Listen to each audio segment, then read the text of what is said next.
눈이 어두우면 모든 것을 밝히 볼 수 없지요. 밝히 보지 못하면 놓칠 수 있고 위험한 일을 당할 수도 있습니다. 그런데 이런 시력보다 중요한 것은 시각입니다. 시력은 안경이나 수술로 교정할 수 있지만 시각은 어떤 기술로도 바꿀 수 없기 때문입니다. 시각은 마음의 영역이고 영적인 영역이기 때문이죠. 오늘은 영적 시각에 대한 말씀입니다. 오늘 본문은 누가복음 11장 29절부터 36절이고요. 그 중에서 35절부터 36절까지 읽겠습니다. 그러므로 내 속에 있는 빛이 어둡지 아니한가 보라. 내 온몸이 밝아 조금도 어두운 데가 없으면 등불의 빛이 너를 비출 때와 같이 온전히 밝으리라 하시니라. 아멘. 오늘 말씀의 제목은 내 눈이 어둡지 아니한가 보라 입니다. 예수님의 일하심을 보고 어떤 사람들은 믿음으로 반응을 했지만 어떤 사람들은 의심과 적대감으로 반응했어요. 의심하는 사람들은 예수님께 메시아라면 증표를 보여달라고 했습니다. 이들은 자신들의 눈앞에서 예수님의 능력이 나타나 귀신이 떠나감을 보고서도 사탄의 능력이라고 비난했던 사람들입니다. 그래서 예수님은 최후 심판의 때에 구원받은 이방인이 이런 믿지 않는 유대인들을 정죄할 것이다 라고까지 경고하셨습니다. 예수님의 주변에 모여든 사람들은 많은 기적사건을 보았지만 더 강력한 것, 더 충격적인 것을 원했어요. 그런 표적을 원했단 말입니다. 예수님은 끝도 없이 더 자극적인 표적을 원하는 이들을 보고 이 세대는 악한 세대라 표적을 구하되 라고 하시면서 지적하셨습니다. 왜 이들은 계속해서 표적을 구했을까요? 이들에게 표적을 보여주지 않아서도 아니고 표적이 부족해서도 아닙니다. 성경의 기록을 보세요. 예수님이 얼마나 많은 표적을 보여주고 체험하게 하셨는지, 각색 병과 수많은 병자들을 고치셨고 귀신들을 내어 쫓으셨고 죽은 자를 살리셨고 풍랑을 잔잔케 하셨고 오병이어의 기적사건 등 수많은 표적들을 보여줬습니다. 그런데도 왜 자꾸 더 새로운 것을 원할까요? 이들의 마음에는 예수님을 구세주로 받아들일 믿음이 없었기 때문입니다. 아무리 많은 체험과 기적이 일어나도요, 부정적으로 바라보는 사람들에게 보여줄 건 없습니다. 그들의 요청에 기가 막힌 예수님은 이제 너희들에게 보여줄 표적은 요나의 표적밖에는 더 보여줄 게 없다라고 말씀하셨습니다. 요나의 표적이 뭡니까? 선지자 요나가 사흘 동안 물고기 뱃속에 있었던 사건을 가리킵니다.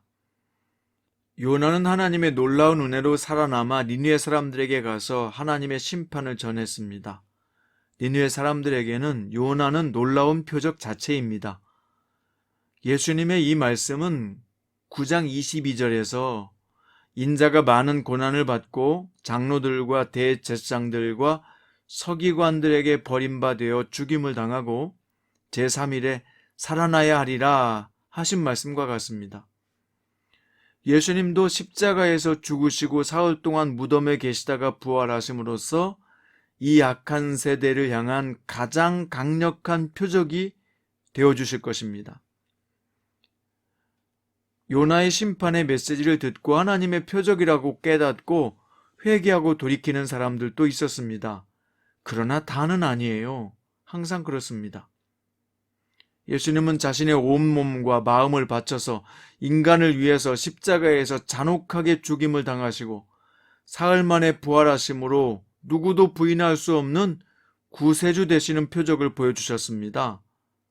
그러나 모든 사람이 믿고 따르는 것은 아니란 말입니다. 오히려 필요 없다고 조롱하며 비웃는 사람도 있고요. 예수님의 부활 사건을 하찮은 쓰레기로 취급하는 인간들도 얼마든지 있습니다. 이렇게 예수님의 십자가의 부활 사건의 표적을 보고도 안 믿는 사람들은 어떻게 될까요? 오늘 예수님은 그들의 이 오만불선한 태도는 결국 하나님을 믿지 않았던 남방 여왕과 아수르의 수도 니느웨 사람들에게 단단히 정죄를 받을 것이다 라고 하셨습니다. 이게 무슨 뜻일까요? 여기 남방 여왕은 열왕기상 10장에서 무려 2000킬로가 넘는 거리를 찾아온 스바 여왕, 솔로몬을 찾아온 스바 여왕을 말하고요. 니느웨는 아시리아의 수도입니다. 이들은 모두 다 이방인들이죠. 그런데도 이들은 하나님의 뜻을 알아차렸어요. 하지만 지금 유대인들은 이방인과 달리 축복받은 선민으로 출생했습니다. 그들은 율법을 잘 알고 하나님에 대해서도 많은 지식을 갖고 있습니다. 예수님은 그들에게 수많은 표적을 보여주셨고 직접 주님의 음성으로 말씀을 가르쳐 주셨고 보기만 해도 감동이 되는 모습으로 하나님 나라를 선포하시고 믿고 구원을 받으라고 수없이 가르치셨습니다. 그러나 결국 아직도 의심이요, 아직도 불신이요, 아직도 초신자도 되지 못했습니다. 그래서 이방인으로 태어나 하나님의 말씀도 모르고 태어난 남방 여왕이나 니느웨 사람들이 이들에게 엄청난 정죄를 할 것이라고 말씀하신 것입니다. 아마 이렇게 정죄할 것 같아요. 이 미련한 것들아, 왜 안 믿었어? 라고 말입니다. 표적을 보여주면 믿겠다는 사람들이 있어요. 그러나 마음을 돌이키는 동기가 표적이 될 수는 있지만 신기한 표적으로 믿음을 갖게 되는 경우는 찾아보기 어렵습니다. 믿어지고 안 믿어지고 차이는 사실 표적을 체험한 강도나 횟수에 있는 게 아닙니다. 예수님을 믿는 많은 그리스도인들 중에는 의외로요, 신기한 표적 때문에 믿었다는 사람보다 특별한 것이 없어도 믿어졌다는 사람이 훨씬 더 많습니다. 왜일까요? 표적에는 항상 의심할 만한 요소가 있고 그 인간의 의심을 만족하게 할 만한 완벽한 표적은 존재하지 않기 때문이에요. 심지어 하나님께서 우주 만물을 창조하시는 과정을 자신의 눈앞에 펼쳐 보여줘도 안 믿는 사람은 안 믿습니다. 그러나 별 기적이 없어도 특별한 체험이 없어도 잘 믿고 순종하는 사람은 있습니다. 이 믿음을 갖는 과정이야말로 이성이나 과학으로 해석할 수 없는 신비의 영역이에요. 그러니까 믿음을 갖게 되는 것은 외부의 표적이 아니라 내부의 변화로 믿어지는 겁니다. 마음을 뿌리채 흔들고 이성의 생각을 깨트리며 찾아오시는 주님의 임재, 그분의 사랑, 그분의 말씀과 위로를 통해서 사람은 외적인 변화가 아니라 내부로부터 변화되는 거예요. 그래서 예수님은 오늘 표적과 연관해서 아주 중요한 말씀을 하셨어요.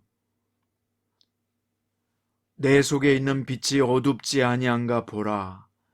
내 온몸이 밝아 조금도 어두운 데가 없으면 등불의 빛이 너를 비출 때와 같이 온전히 밝으리라.